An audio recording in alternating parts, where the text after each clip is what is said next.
An IUL is a life insurance policy, but if you are here because you have heard that an IUL is a great way to make money, then you are not seeking a basic IUL. What you are seeking is a custom designed IUL that allows you to create your personal bank. A regular IUL is primarily going to be to leave money when you pass away.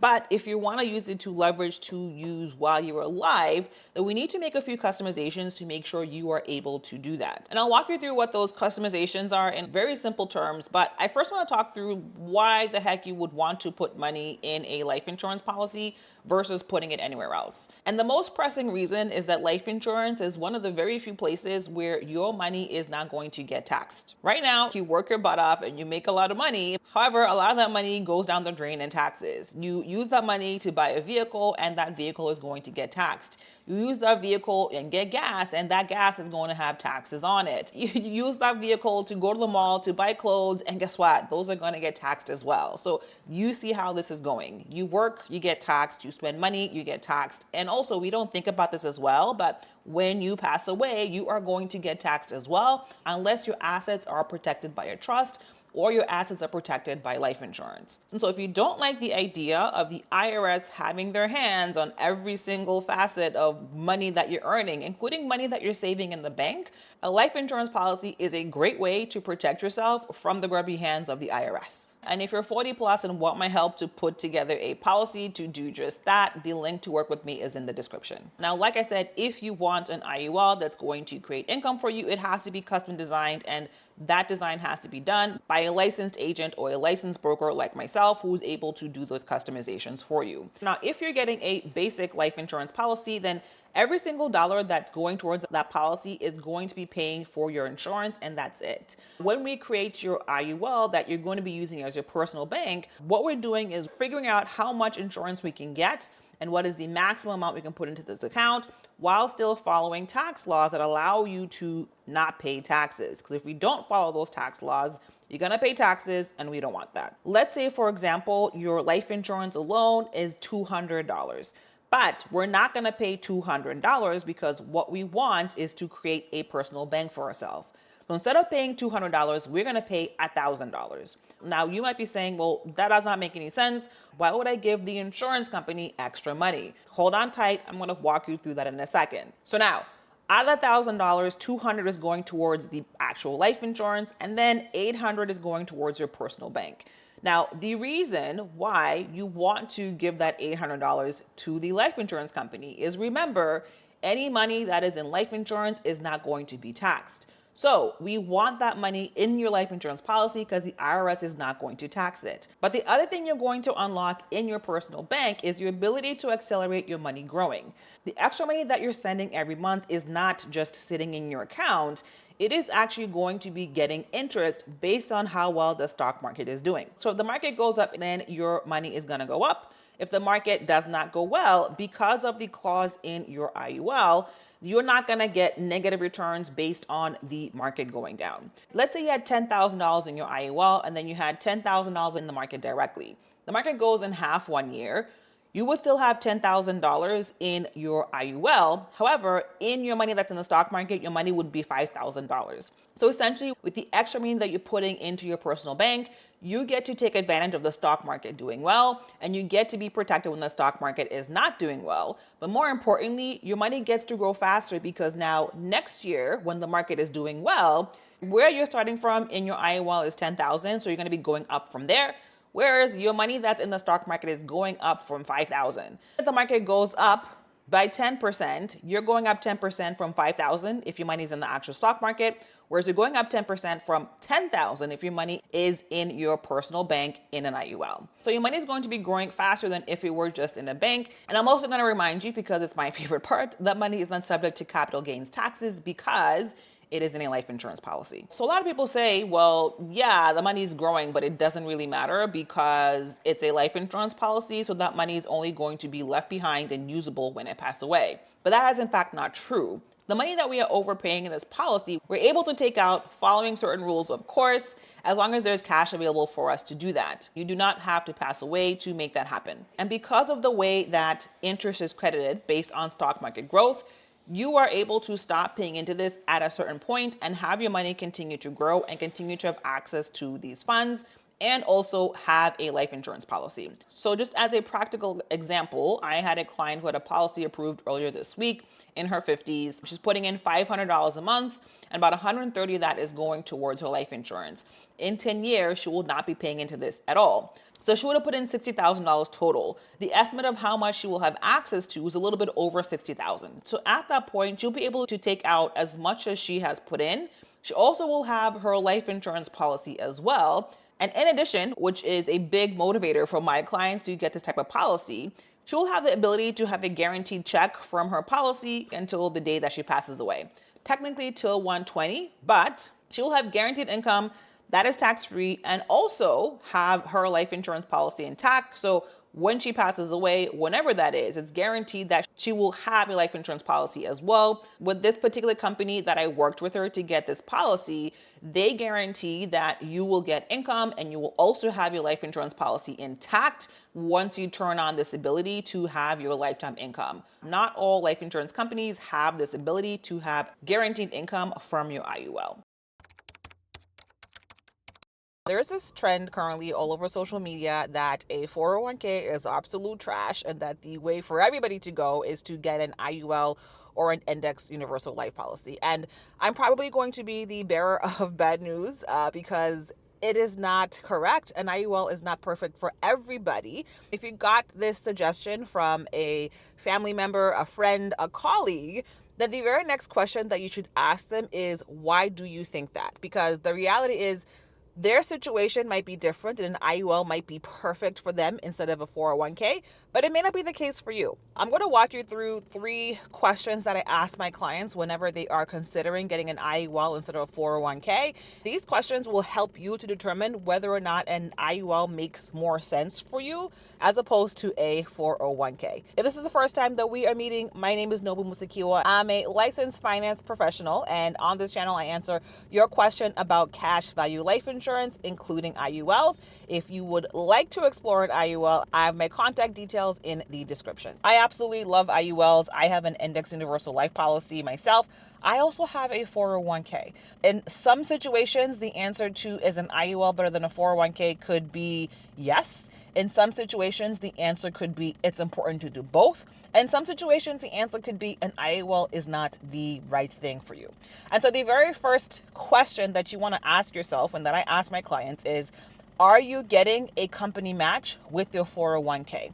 Surprisingly, when I ask this question, a good amount of people don't know the answer. With the 401k, you decide how much you are going to put into that 401k every single month. It could be 5% of your check, 10% of your check, 20% of your check, whatever it is that you want to put in.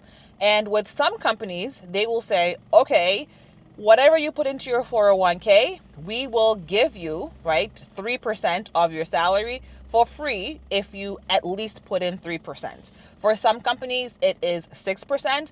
The most that I have seen in terms of my jobs that I've worked is 6%, but I have spoken to clients where their company is putting in 10%.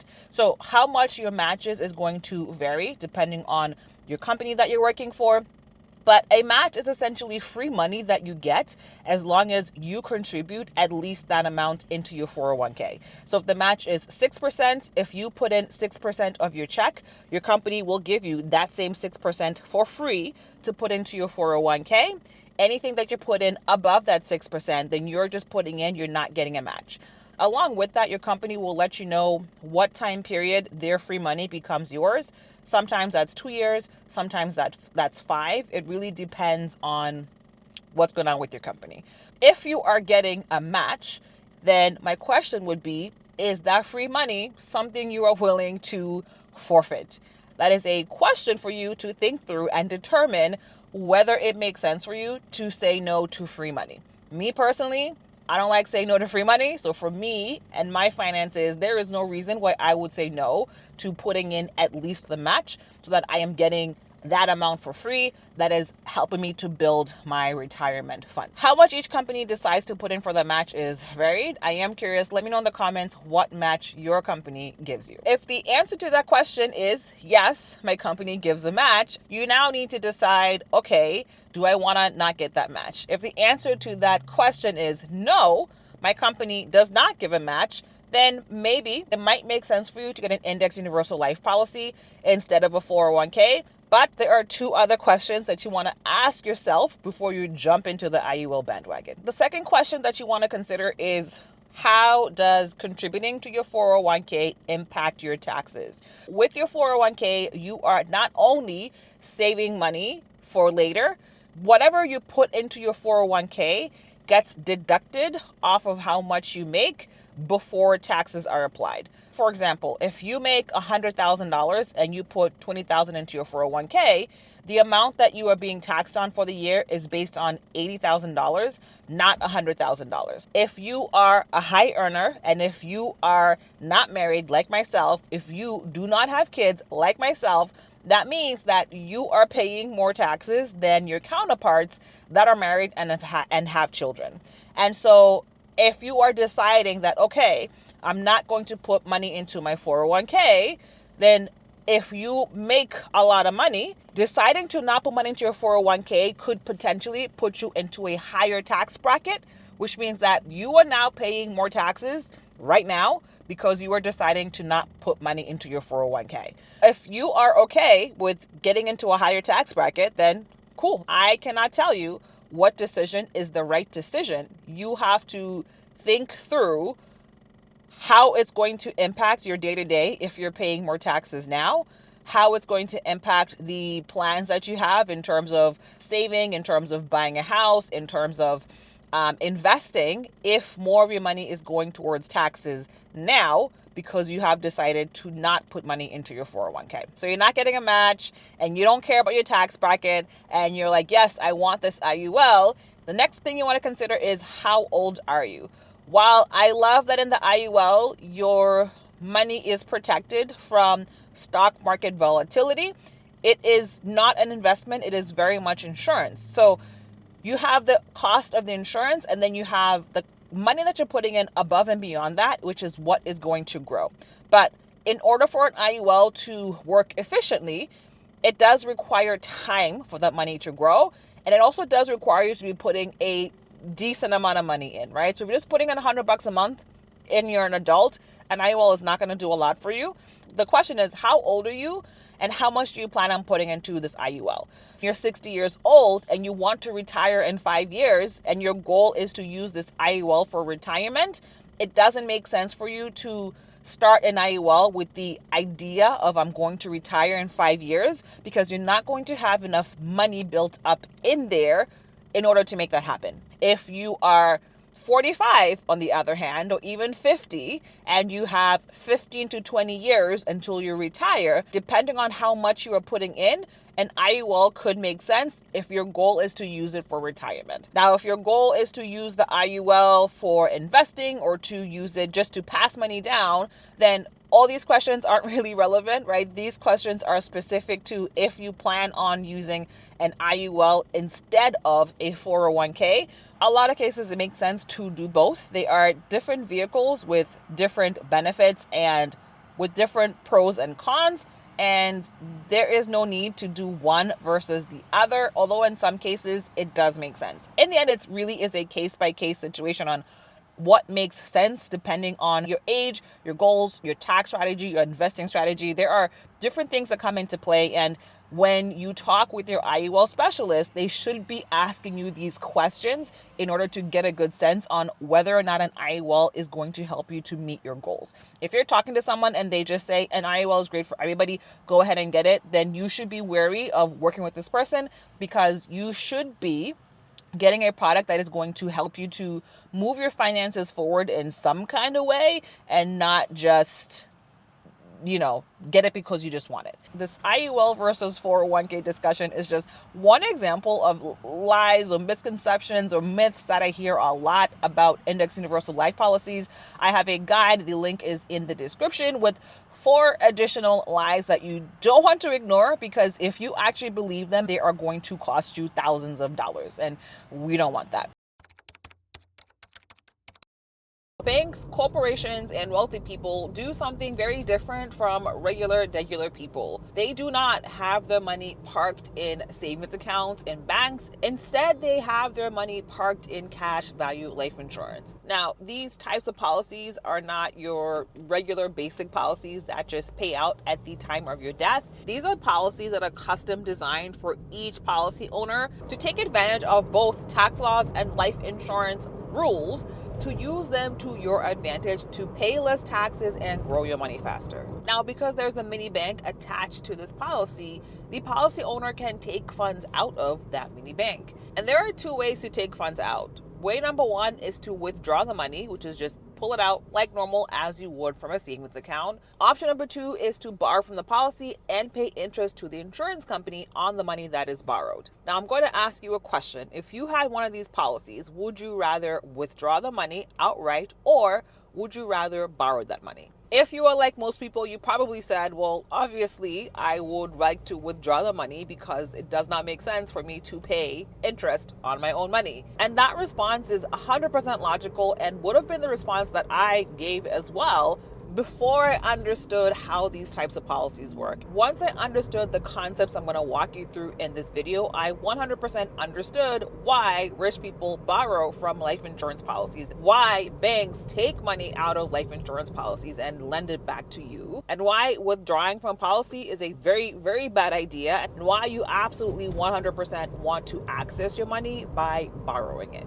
If this is the first time that we are meeting, my name is Nobu Musekiwa. I'm a licensed financial strategist. I help working professionals 40 and over save smarter and pay less taxes by leveraging cash value life insurance. Now, before I get into it, I want to shout out the inspiration for this video, which is this comment right here, where she essentially said that she didn't understand why anybody would put money into a policy that they then have to borrow from. So I want to encourage you to drop any questions that you have, because I do read all of them, I do respond to them, and I will sometimes make a video unless you say something nasty, in which case I will just block you.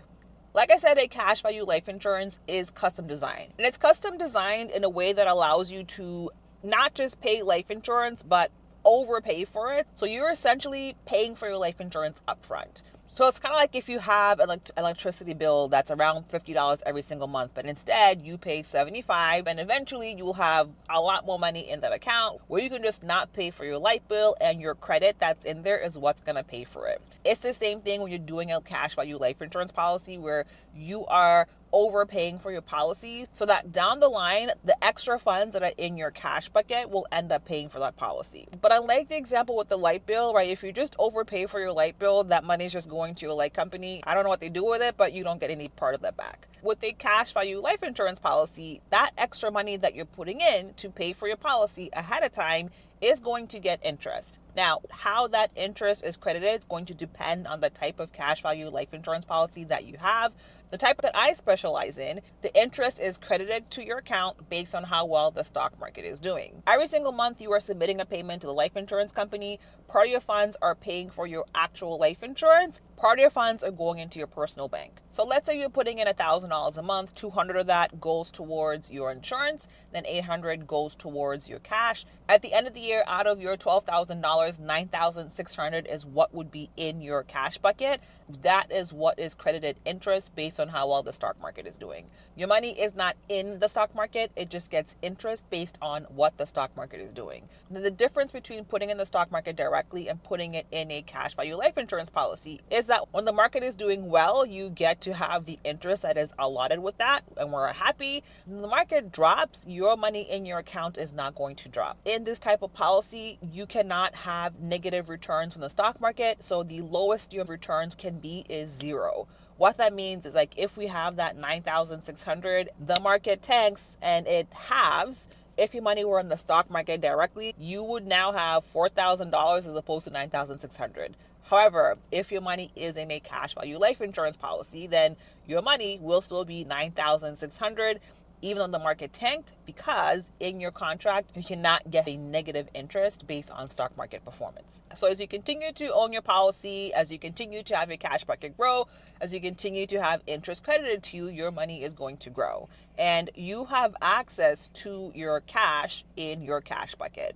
And like I said, to access that money, you have two options: withdrawal, which you probably said you were going to do, or borrowing. Choosing to withdraw from your personal bank will lead to a few things. First, if you had 100,000, you take out 50,000. Now you just have $50,000 left in your personal bank. Second, remember we said that when you're putting funds into your personal bank, you're essentially building up funds that'll pay for your policy later. So reducing your cash permanently could potentially cause your policy to fail down the line, where you do not have enough funds to have your policy pay for itself. And thirdly, when you make a withdrawal from a life insurance policy, that money is now subject to taxes. What happens if you borrow that 50,000? If you choose to borrow that 50,000 instead, first I want to say that even though we are borrowing, this is not like borrowing from your bank where you have to apply. There is no application required. You just say, hey, I want to borrow 50 grand, put it into this account, and it'll be in your account in a couple of days. Second, when you borrow from your life insurance policy, yes, you are going to pay interest to the insurance company. However, the insurance company is also paying interest to you. Unlike borrowing from your bank, when you have that $100,000 in your cash value account, you can borrow 50,000 and it'll be in your account in a couple of days. However, because you are borrowing from the life insurance company, you still have your 100,000 in your personal bank, and that $100,000 is still getting the full interest that is based on the stock market growth. So if your index performs at an 8%, you're going to get that full 8% credited into your personal bank. They don't care about your $50,000 loan, because that loan is not from you. The loan is from the insurance company. They are essentially using your own money as collateral. So you might be responsible for 5% interest towards the insurance company, but you are also getting 8%. So if you do 8 minus 5, you are still making 3% on that 50K that you borrowed, but making 8% on the rest of the money that's in your account.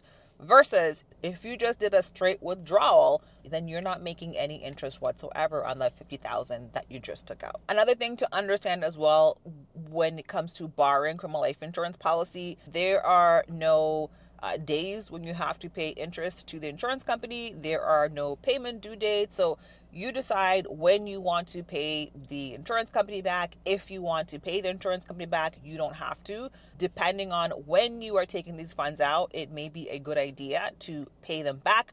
If you have plans to borrow money from your policy, it is important for you to be clear with the person who's building out for you of when you want to borrow and how much you want to borrow, so it can be designed to do that without causing your policy to fall apart. In addition to you being able to borrow the insurance company's money while your money is still making money in your policy, because you are not taking your own money out of your insurance policy, the money that you borrow is not going to be taxed, because your money is still in your insurance policy. Right? So with tax laws, if you have money that is growing and that money stays in an insurance policy, you do not have to pay taxes on that.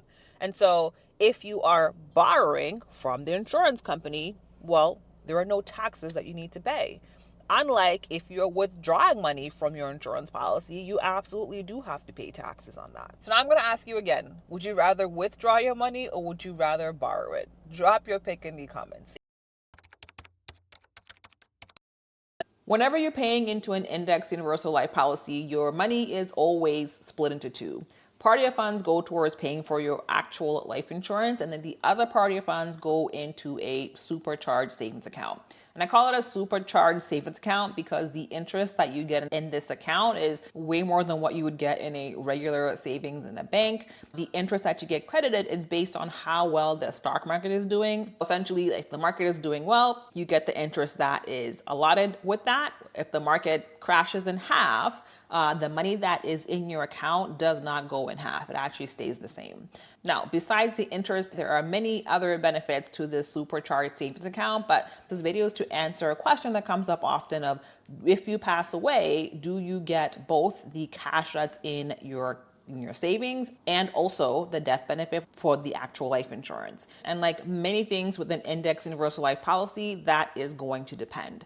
I'm going to walk you through what that depends on exactly and why you may or may not want to get both, and why this is especially important for you to understand if you're 40 or older. If this is the first time that we are meeting, my name is Nobu Musekiwa. I'm a licensed financial strategist, and I help working professionals 40 and over save smarter and pay less taxes by strategically leveraging cash value life insurance like an IUL. Before I get into the details of when you can or cannot keep both the cash and the life insurance in an IUL, let's first take a step back and make sure that we understand the moving parts of the IUL that are going to be relevant. First thing we need to be on the same page about is that every single IUL is custom designed for each person, depending on their age, their budget, and what they're trying to do with this IUL specifically. So if you are trying to use an IUL for retirement and you are 50, it's going to be designed differently versus if you're trying to use an IUL for retirement and you are 25.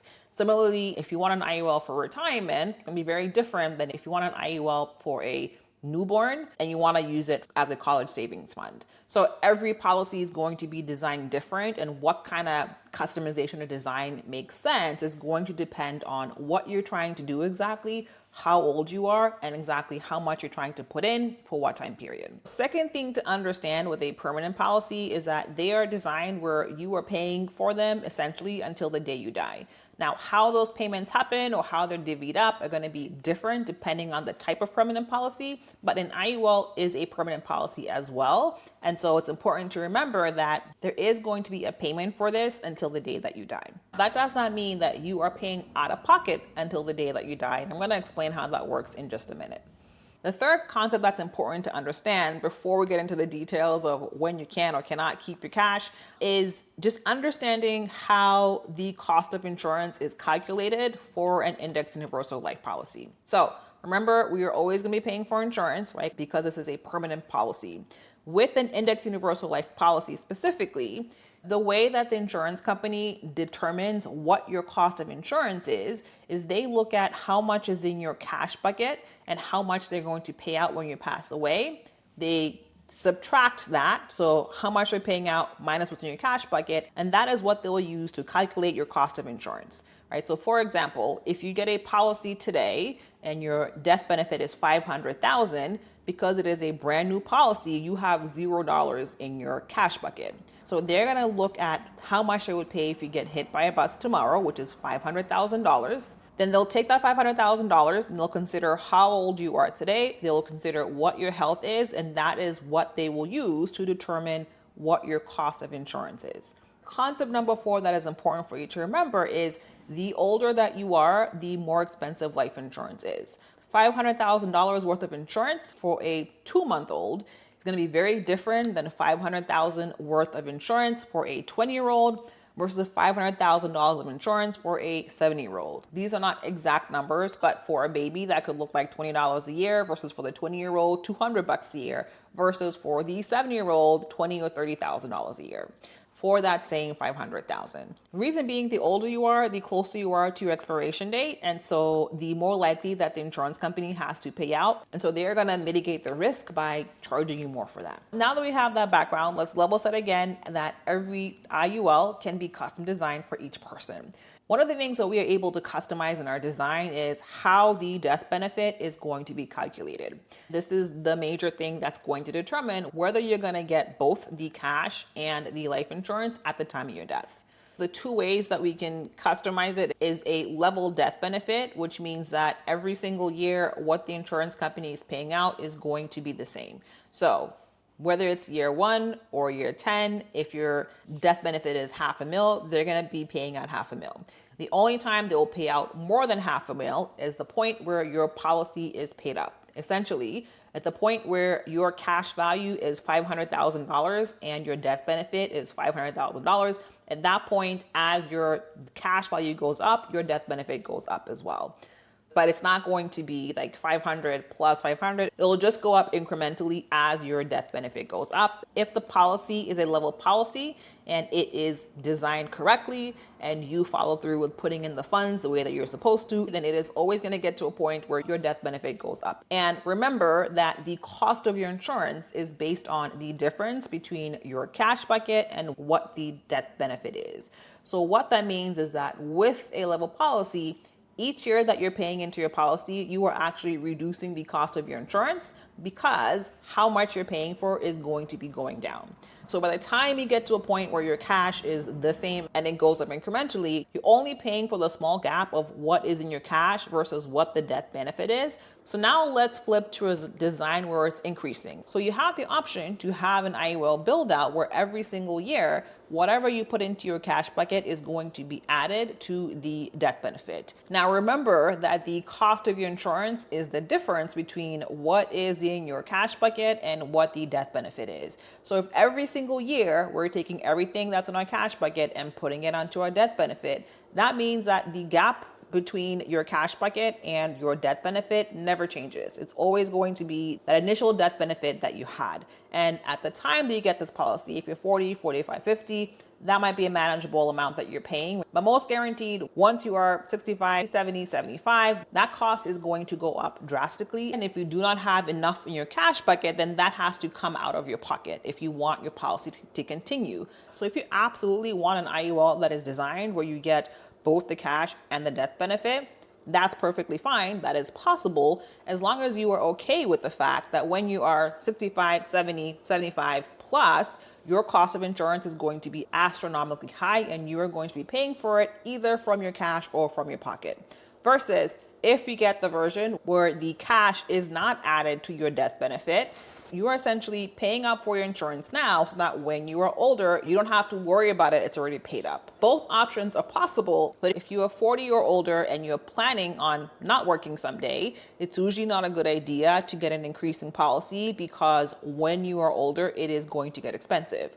Versus if this is a policy for a baby and it's increasing, that is perfectly fine because there is plenty of time for that policy to grow. And normally with an increasing policy, the illustration of the hypothetical that you're shown assumes that the increasing part is going to stop at the time where you stop putting funds in. But it is important to know that that stop is not automatic. Like you as the policy owner have to remember to call and turn off the increasing because otherwise it is going to continue. And I know for myself, I forget things. And in my experience, most customers are not savvy enough to understand how this works to actually remember to turn it off. So if this is someone that is younger, increasing is perfectly fine. If you are older, technically you are able to do an increasing policy. It may not be the best idea depending on how much you're putting in, what your goals are exactly, and if you are organized enough to actually remember to call the company to turn off that increasing piece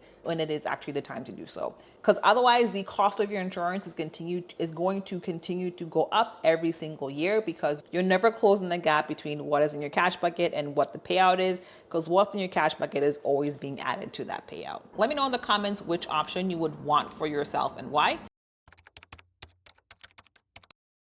It might seem like a really good idea to take a large amount of money, as in 50K, 100K, or even more than that, and just put that into an IUL upfront so that the money grows faster. But there is a really big problem that happens when you do that. This problem that I'm going to walk you through and explain, some insurance agents that are primarily focused on money and aren't focused on helping people will not tell you about this major problem, because if they do, it'll take money out of their commission and their pockets. I'm sharing a video that I shared with a potential client who was convinced that it was a good idea to do this. I had to do this breakdown and explain what the problem is, why it was not a good idea in her particular case, and when it might be a good idea. But before I get into it, if this is the first time that we are meeting, my name is Nobu Musekiwa. I help working professionals 40 and over save more while beating Uncle Sam and paying less taxes by leveraging cash value life insurance like an IUL. If you are interested in working with me to open your IUL, check out the link in the comments. Let's get started. I want to first start off by saying if you are hell bent on getting this IUL and putting that 100K into it, Somebody will probably do it for you because they will get a very large commission for doing so, around 20K. But I want to show you the numbers just so whenever you're talking to somebody, whatever you decide to do, you are aware of what the implications are for starting that IUL with the 100K versus waiting till you know what your numbers look like after you get that property and then building one out after that. But before I get into the numbers, I want to just make sure that we're on the same page about what the benefits are for an IUL. Benefit number one, whenever you are putting money into your IUL, we talked about this a little bit on Monday, your money is partitioned into two parts. First part pays for your life insurance. Anything above and beyond that goes into your cash bucket. Anything in that cash bucket is going to grow faster than if we're in a bank because the interest is going to be based on how well the stock market is doing, right? Stock market generally performs pretty well, but on the years that the stock market dips, your money is going to stay the same. So you're not going to have like a negative return as opposed to if you were placing that money into the stock market directly. Benefit number two is that that money is going to grow in that cash bucket tax-free. So if you took that money and put it into the stock market directly, you'll be paying capital gains. Or any money that grows in the stock market, you pay capital gains taxes. Any money that grows in an insurance policy, a cash value insurance policy like an IUL, the IRS does not tax that at all, regardless of how much interest grows in that account. Benefit number three is that you can access those funds tax-free depending on a few things, right? So there are some rules in place. So it's not that any money that you take out of an insurance policy is going to be tax-free. There have to be rules and regulations that have to be followed in order for you to be able to access those funds tax-free. And then benefit number four is that at the point of your death, whatever is left for your beneficiary, all those funds are going to be tax-free for them as well. So those are the four major benefits of using a cash value life insurance to save money into, essentially. Now, in order for you to keep these benefits, these tax-free benefits, specifically on the growth and the access part, there are rules that have to be followed that the IRS has in place in order for you to do that. And so you can't just put any amount into this policy. There is a cap of how much you can put in, and what that cap is based on is how much insurance you're purchasing at the time that you open this policy. And once you get over that max, you're going to get taxed on any money that grows, and you're going to get taxed anytime you take money out of that account. Now, depending on how much insurance you're purchasing initially, that's going to determine what your max is for that account. If you're going to be doing a lump sum into an IUL, it generally doesn't work because you end up buying way more insurance than you actually need. Normally, if people are doing a lump sum payment into a cash value policy, it's going to be into a whole life policy, a variation of a whole life policy, but it wouldn't work if you're trying to take money out. But if you say, okay, I want to get this IUL no matter what, I want to just do this one-time payment, what is going to happen is that you are going to run out of money, right? So if you put in 100K and you only put in 100K and that's it, it's just based on being a 47-year-old female, the cost of your insurance every year will be $12,000. Now, with an IUL, like with any permanent policy, you're always paying for insurance until you pay it up. And so whatever this amount is that you start with, that's going to determine how much your cost is. And this cost goes up as the older that you get. So generally you want this start payment to be pretty close to what you're going to be putting in after that in order for you to have enough money built out in there. So by the time you stop putting money in, there's plenty of money in your cash bucket to pay for your life insurance. So the numbers on 100K as a one-time payment is your insurance would be $12,000 on the first year and go up each year little by little. In year 5, you'll only have $51,000 in your cash bucket. And in year 10, you'd have $43,000. And by the time that you're 67, you won't have any money at all. So if you move forward with doing this 100K IUL one-time payment thing, by the time that you realize that it's not working the way that it's supposed to, somebody would have already made their commission and you will be out a ton of money because you would have lost money as opposed to gaining money. And primary reason is that your cost of insurance is way too high based on this 100K. So by age 67, you would have $0 in your cash bucket and you would have to chunk in like however much the insurance is at that point, which would be more than 12,000 at that point. And if not, then your 100K has gone down the drain, essentially, which is not what we want. In order for it to make it work, the minimum that you'd want to put in addition to the 100,000 would be $25,000 a year for 8 years. So first year 100K, next 8 years, 25K a year. That would be like the bare minimum that you'd want to put in order for your policy to not lapse, right? In order for you to not run out of money over time. I still would not recommend that. If you're doing an IUL, you generally don't want it to be minimally funded. You want it to be as full as possible. So think of your IUL like a bucket, right? You can put your bucket at 25%. You can put it at 100. You want it at 100 because the sooner you fund it at 100, the longer you have for that money to grow and the more money you're going to have in the long term. So this is an option that would work, the 100/25K. I don't recommend that. If you're going to do an IUL, you might as well max fund it in order for it to perform the best for you. Now, if on the other hand, you take $25,000 and then you put that in over 7 years, so 25K over 7 years, your cost of insurance would now be $4,000. On this second one, the cost of insurance is still $12,000 because this 100K that you're starting with is what's going to determine the cost of your insurance. So 25K, your cost of insurance would be $4,000. In 5 years, you'd have 115K.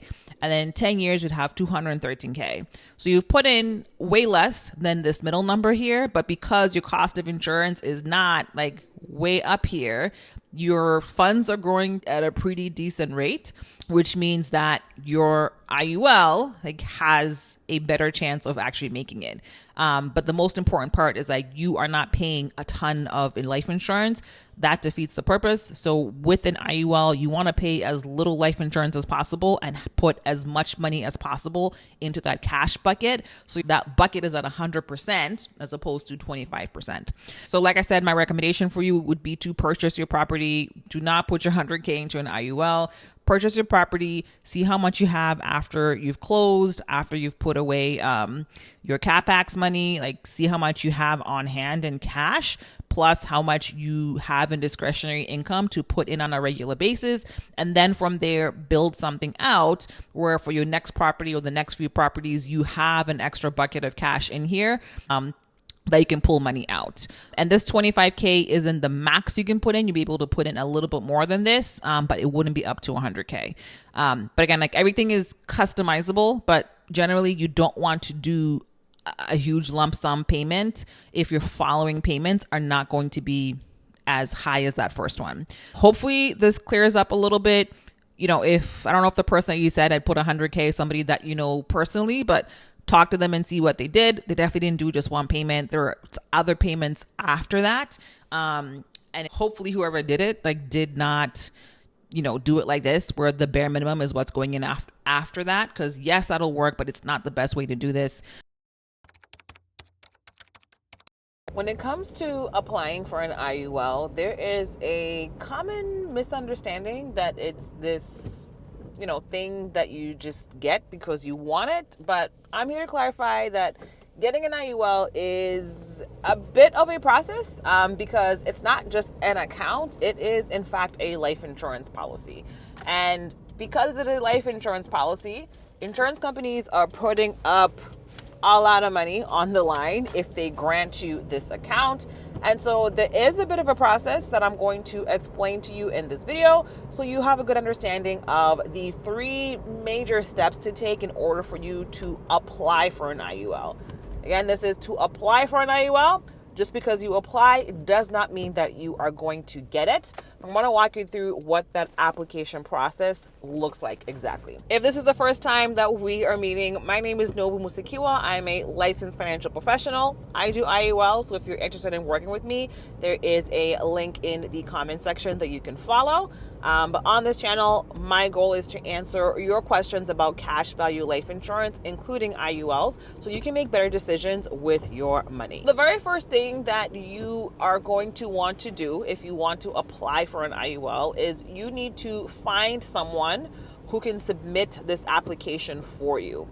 You, as a regular person that is not licensed to discuss insurance products, cannot apply for an IUL on your own. There has to be somebody that is licensed to talk about life insurance, and more importantly, someone that understands how to create an IUL that actually does the application for you. Unlike a regular insurance policy, an IUL is flexible and is customizable depending on what the owner of the policy is trying to do. And so someone could be a life insurance agent, somebody could be a life insurance salesperson, but they have no idea how to create an IUL, let alone how to create an IUL that actually is going to perform well. So you want to find someone that is able to create this IUL for you, because that IUL that's designed or created on your behalf is what's going to be submitted with your application. You cannot go to the companies directly to get your IUL. You have to find somebody like myself that designs that IUL for you and submits that design with your application to the insurance company. One way you can find somebody that designs IUL, well, first you have me, so I'm one option, but if you feel like I may not be a good fit, you can ask around amongst people that you know, your friends, your family, and find out if they got a life insurance policy recently. And if they did, you can ask the person that did their policy if they do IULs. If they do not, they might know somebody in their network or in their organization that is able to do an IUL. You also could do a search on Google, IUL agent near me, to find someone in your area that does IULs. And also, if you just hop on Instagram or Facebook, there's ads everywhere for agents that do IULs. Now, the main thing in deciding in the person that you are going to work with to do your IUL is, one, you want to make sure that they actually do IUL. So if it's someone that normally does regular term policy, they have no idea how IULs work, I do not recommend that you work with them, because it is important that your IUL is designed properly, and not everybody knows how to do that. And you don't want something that's not designed correctly, because down the line you will end up losing money in that IUL or having a policy that's not sustaining itself, and that's not something that you want. So you want to make sure this person actually knows what they're doing. Preferably all they do is IULs, or they mostly do IULs, so that they are going to design something for you that makes sense based on your goals, and that's going to sustain itself long term. You also want to work with someone that you actually trust. You also want to work with someone that you have confidence in, right? So somebody that you feel like they have your best interest, somebody that you feel like is listening to you, because you are essentially telling this person what it is that you want, and trusting them to design something for you, because you, as a person that doesn't know about IULs, you have no idea if what they're designing actually makes sense.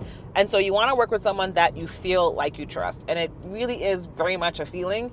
It's kind of like, if you're buying a car, you don't know the salesperson, but you just have a feeling like, okay, this is somebody that I trust is gonna not sell me a lemon, as opposed to someone where you just feel like, they're just out for themselves. So work with someone that you trust, because you are, trusting them to create something for you, but also you're going to be asked for a lot of personal information. And if there isn't a level of trust there, then it's not a good use of your time or their time if you're going to get started but not follow through with what you need to get done to get this application completed. If it makes you feel better, talk to people over the phone, have conversations to see if it's a good personality fit, before you dive deep and get an IUL designed for you. One more thing, sometimes you get people that specifically want to talk to somebody in person. It's not uncommon for insurance agents to be remote.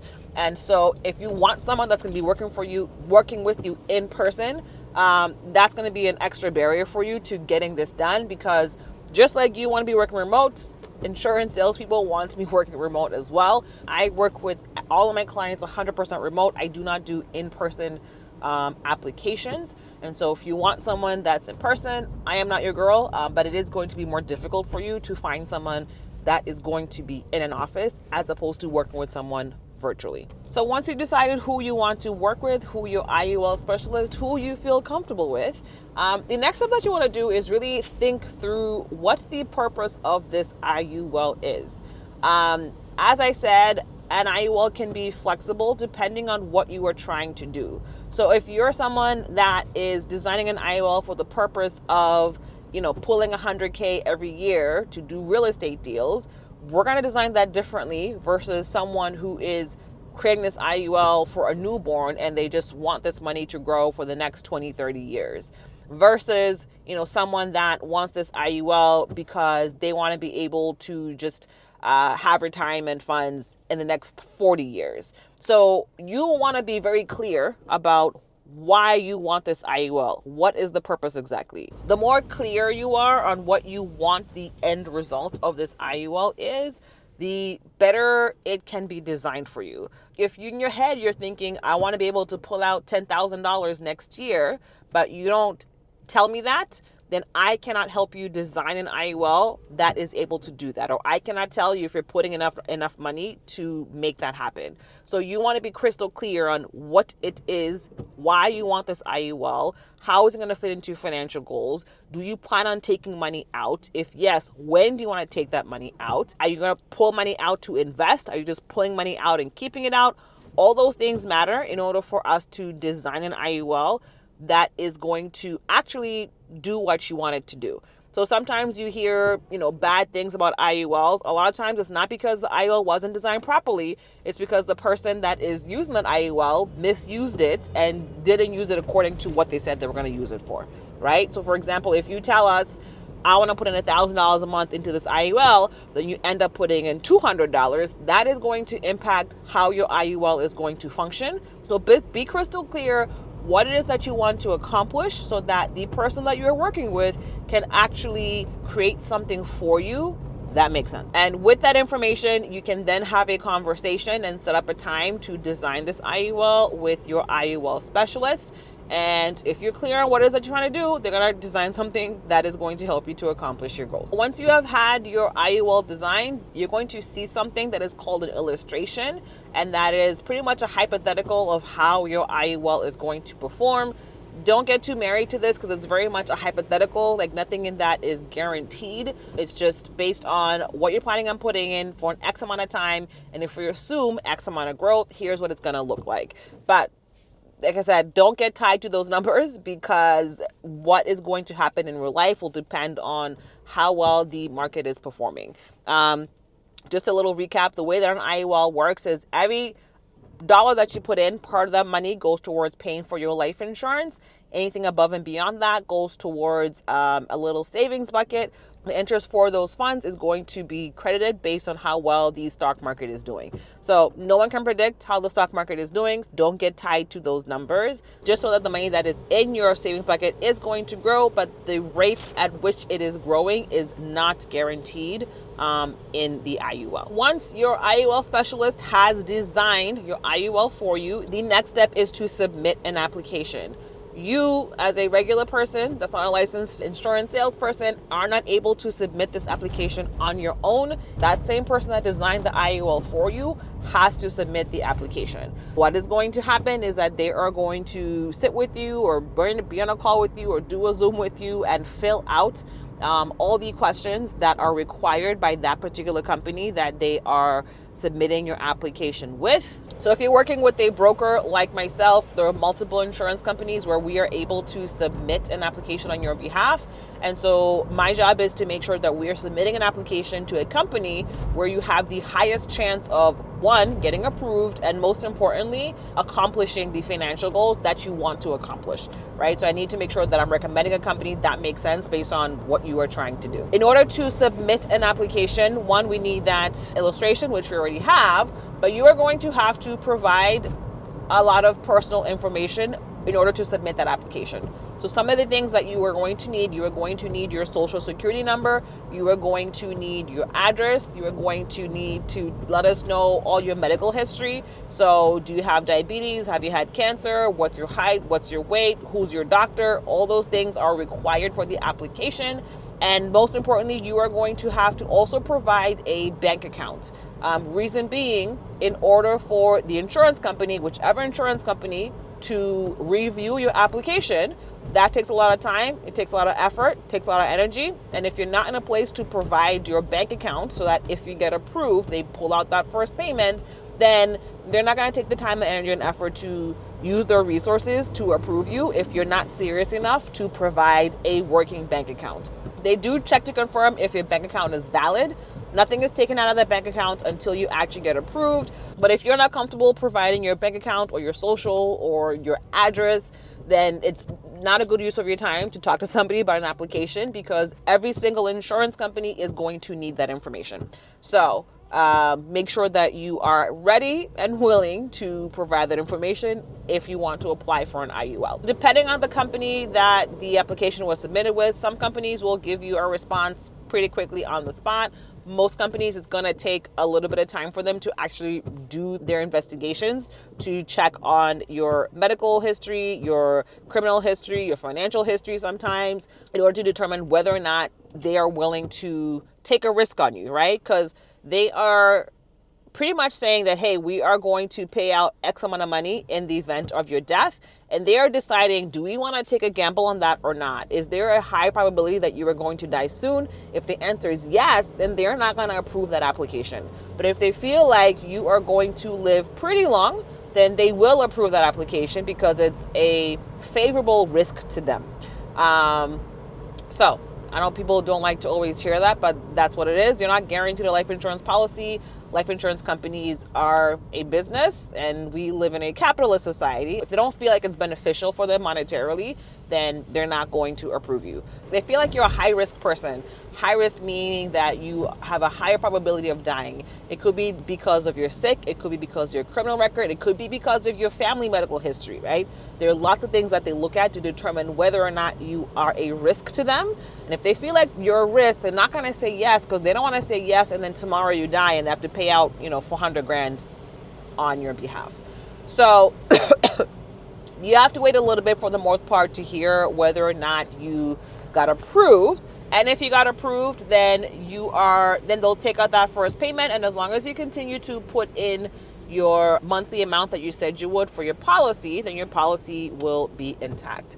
Now, sometimes people do get approved, but then because they don't understand how these things work, they make some crucial mistakes with their payments, which end up costing them their policy.